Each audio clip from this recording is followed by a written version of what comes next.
So I was here talking to one of my clients who's a owner of a insurance agency, and we're talking about what are some of the biggest mistakes that entrepreneurs make in leading their teams. And the biggest mistake that they make is expecting them to do something that their identity doesn't match yet. A tiny percentage of business owners have come to understand this, which are the ones that are succeeding the most with it being like developing an awesome culture. But this is that you can't give somebody a call to action if you don't inspire that identity within them. In other words, that belief. Your identity is who you believe you are, which means what you believe your potential is, your belief about relationships.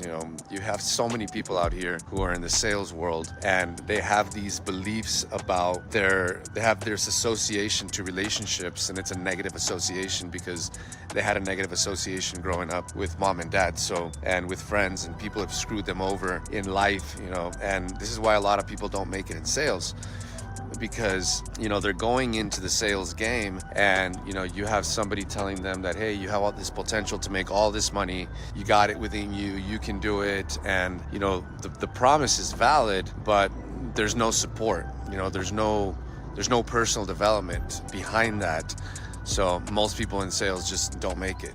9 out of 10 businesses, they just don't make it because they see the goal, they want the life, they want the lifestyle, but they're just not developed internally. I think very little entrepreneurs have come to understand that personal development is important. And the other thing is that the other mistake that most entrepreneurs make is in leading their teams or building their cultures is not understanding the difference between motivation and transformation. And they'll start the day with motivational videos, and they'll play David Goggins telling you got this shit, get out there, just do it, and that doesn't work, because that doesn't create transformation. That actually only makes things worse because you got somebody outside of you saying, hey, this is how it should be done, you should take action, yet their identity doesn't quite reflect that just yet.